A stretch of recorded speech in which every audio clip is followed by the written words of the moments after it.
Hola, ¿qué tal? Muy buenas tardes, buenas noches.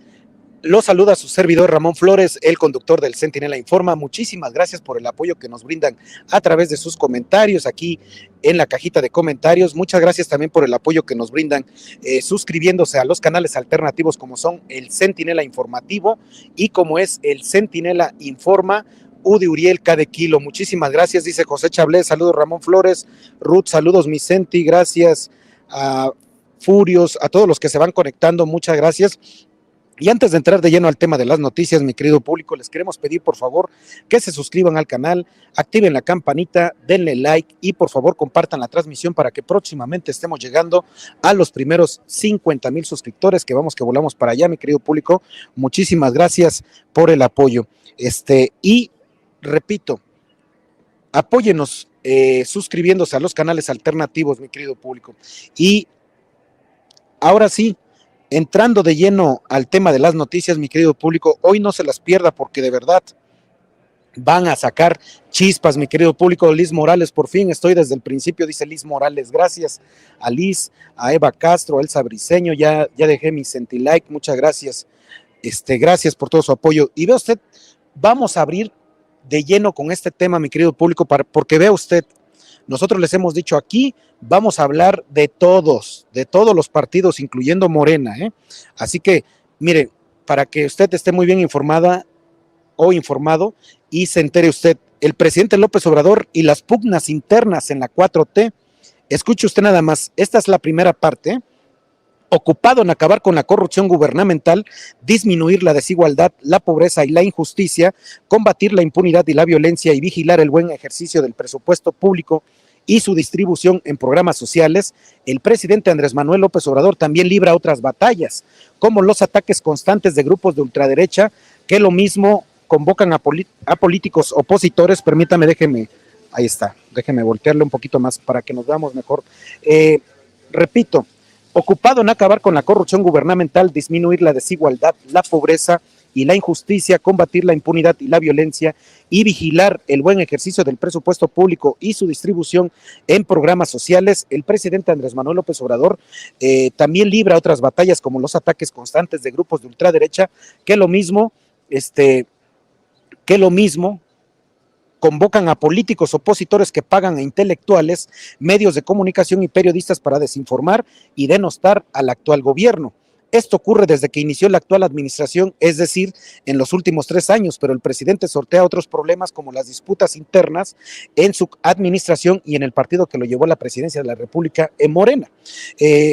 En donde se pelea por posiciones políticas con miras tempranas a la sucesión presidencial del 2024 y lo más grave, que algunos integrantes de su primer equipo de gobierno traten de imponer su visión de país, muchas veces coincidente con las políticas corruptas del pasado y más aún, algunos cercanos al presidente López Obrador tratan de engañarlo, le mienten y le han hecho firmar documentos que comprometen la cuarta transformación.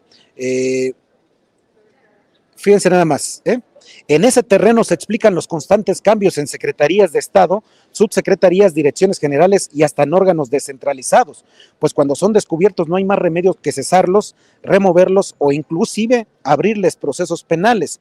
Entre los muchos cambios que el presidente ha ordenado en el gabinete y que en su momento han generado desconcierto por tratarse de funcionarios con importantes responsabilidades, y de haber tenido una cercanía o una cercana relación con el presidente López Obrador, destaca la remoción, escuche usted, de Arturo Herrera Gutiérrez de la Secretaría de Hacienda y Crédito Público, quien tras el despido de Carlos Manuel Ursúa, el primer secretario de Hacienda que apenas duró 7 meses en el cargo, asumió la Secretaría el 18 de julio del 2019 y fue removido el 9 de julio del 2021 bajo la promesa de que sería el próximo gobernador del Banco de México.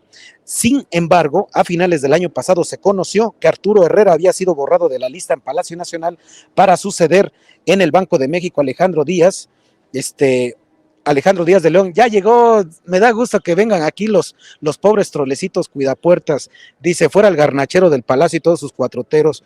Pues será la garnachera de tu mamá, ¿no? Pero bueno, ahí nos vemos. Vámonos a chingar a su madre. La primera mentada de madre del programa, mi querido público. Gracias. Sin embargo, a finales del año pasado se conoció que Arturo Herrera había sido borrado de la lista en Palacio Nacional para suceder en el Banco de México a Alejandro Díaz de León y en su lugar se designó como gobernadora a la primera mujer en esa responsabilidad, Victoria Rodríguez Ceja, quien ahora es la encargada de procurar la estabilidad del poder adquisitivo de nuestra moneda y del control de cambios para tener una economía más estable en el país. Meses después de esos movimientos en el gabinete, sabemos que entre las muchas causas que motivaron la cancelación de la propuesta de Arturo Herrera como próximo gobernador del Banco Central fue que desde la Secretaría de Hacienda él daba el visto bueno, autorizaba a gobiernos estatales para la contratación de más deuda pública. Escuche usted, o sea, el presidente estaba cuidando el presupuesto y su secretario de Hacienda les autorizaba deudas a gobiernos estatales para la contratación de más deuda pública, sobre todo a los gobernadores que estaban próximos a terminar su mandato, lo que provocó una grave crisis de liquidez en varias administraciones estatales en cuanto asumieron los nuevos mandatarios, la mayoría del partido Morena porque no había recursos ni siquiera para pagar la nómina de los trabajadores al servicio de esos estados de la República. Esto prendió los focos rojos en Palacio Nacional, en donde el presidente fue enterado de este problema y ordenó al nuevo titular de Hacienda, Rogelio Ramírez de la O, revisar lo que había hecho su antecesor Arturo Herrera, sobre todo al final de su gestión. Allí descubrieron que todavía el último día que despachó en Hacienda Arturo Herrera había firmado una serie de papeles que no consultó al presidente y para autorizar el endeudamiento a los estados les decía a los gobernadores en dónde pedir dinero prestado, es decir, recomendaba a los bancos en donde se podían endeudar. Qué poca madre, ¿no? La institución más recomendada por el entonces secretario Herrera era el Banco Hacendo, propiedad de los hermanos Hugo y Eduardo Villanueva, a quienes el gusto por el dinero les duró poco porque desde finales del año pasado las autoridades financieras intervinieron en su banco cuando la Comisión Nacional Bancaria y de Valores y la Secretaría de Hacienda les cancelaron su licencia para operar como institución de banca múltiple. De acuerdo con la Secretaría de Hacienda, ya a cargo de Ramírez de la O, Hacendo incumplía con los índices de capitalización que establece la ley en la materia porque su caída es muy acelerada o era muy acelerada. La pregunta es si los secretarios de la Función Pública y de Hacienda deben ir al fondo de esas recomendaciones que recibían los accionistas de Hacendo por parte de Arturo Herrera y si esas canojías correspondían a algún acto de corrupción por parte de quien en ese momento era el encargado de las finanzas públicas del país. Por ejemplo, a finales del 2020, el secretario Arturo Herrera autorizó que le asignaran a la firma Toca Internacional, dueña de Banco Hacendo, el contrato de los monederos electrónicos, en donde Hacienda depositaría los bonos de fin de año de todos los empleados del gobierno federal, lo que significa un flujo de muchos millones de pesos en beneficio de los dueños de esa institución crediticia. Antes de que el presidente se enterara de lo que había hecho el exsecretario Arturo Herrera, y para salvar el problema de endeudamiento de los estados de la República que no tenían ni para pagar la nómina, le ordenó a su secretario Ramírez de la O adelantarles las participaciones federales a los que enfrentaban mayores problemas presupuestales.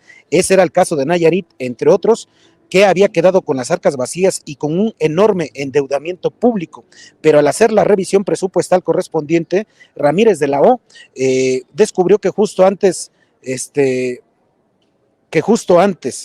de las elecciones pasadas, su antecesor Arturo Herrera ya les había adelantado dichas participaciones a los gobernadores salientes, lo que metió en otro grave problema al gobierno federal para poder apoyar a los estados más endeudados, pues se necesitaría echar nuevamente mano del presupuesto para salvar a las administraciones emproblemadas. La pregunta que nos hacemos es, ¿a cambio de qué Arturo Herrera adelantó sin autorización presidencial las partidas presupuestales a gobernadores que estaban terminando su gestión, la mayoría de ellos priistas y panistas?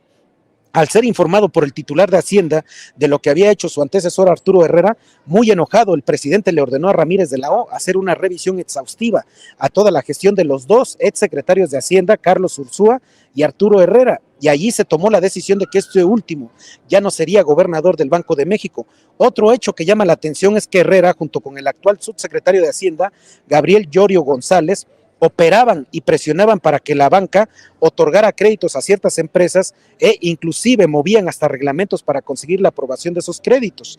También descubrieron que en una empresa vinculada a Genaro García Luna, exsecretario de Seguridad Pública en el gobierno del panista Felipe Calderón y actualmente preso en Estados Unidos por vínculos con bandas del narcotráfico, participaba Jaime Domingo López Buitrón, exdirector general del Centro de Investigación y Seguridad Nacional, el CISEN, en 2 ocasiones con gobiernos panistas con Vicente Fox y Felipe Calderón, y el hijo de este, Juan Martín López Buitrón, actual director general adjunto de Planeación Estratégica en la Comisión Nacional Bancaria y de Valores. Tenía el apoyo de Arturo Herrera, a pesar de que demandó a la Comisión Nacional Bancaria y de Valores cuando le cortaron el seguro de gastos médicos mayores a todos los servidores públicos. Y contra esto también tiene que lidiar el presidente López Obrador todos los días al interior de su propio equipo para sacar adelante su tan anhelada cuarta transformación. Les dije que este programa iba a sacar chispas, mi querido público. Ahí tiene ya usted la información de cómo Arturo Herrera pues hacía todas esas chingaderas. Imagínese nada más usted, ¿no? Miren, por aquí vi un comentario antes de pasar al siguiente tema. Vi un comentario aquí de una personita, a ver, espérame, déjeme buscarlo. Dice, dice Luis García, saludos Ramón, no borres comentarios, si somos puros obradoristas, si no escuchamos o leemos comentarios de la oposición, no sabemos qué traman, libertad de expresión, Ramón. A ver, Luis García, este es mi programa, yo borro los comentarios que vienen a ofender y sí tienen libertad de expresión, pero no vengan a ofender, ni tampoco vengas a tratar de imponer tu pensamiento, porque aquí yo administro el programa como mejor me parezca para el público y que se sienta cómodo. Ahora, ¿quieres ver lo que opina la oposición? Vete a Twitter, cabrón. Yo como, ¿por qué voy a estar esperando aquí que me digan, que me vengan a ofender? ¿No? Que me ofendan, pero si se llevan, que se aguanten, porque repito, o quieres noticias, o quieres estar viendo cómo me agarro con el público. Y ojo, no estoy hablando de mi público que ya está aquí, de la gente que siempre nos apoya. Estoy diciendo, entonces, yo, a ver, deja entrar a tu casa a alguien que te esté mentando la madre, ¿no? Pues es libertad de expresión. Va a entrar a tu casa mentándote la madre y después ahí vas a estar aguantando los insultos, ¿no? Hay que ser congruente con lo que decimos y hacemos, mi querido público. Entonces, repito, aquí lo único que hacemos, ya me mandaron un mensaje, gracias.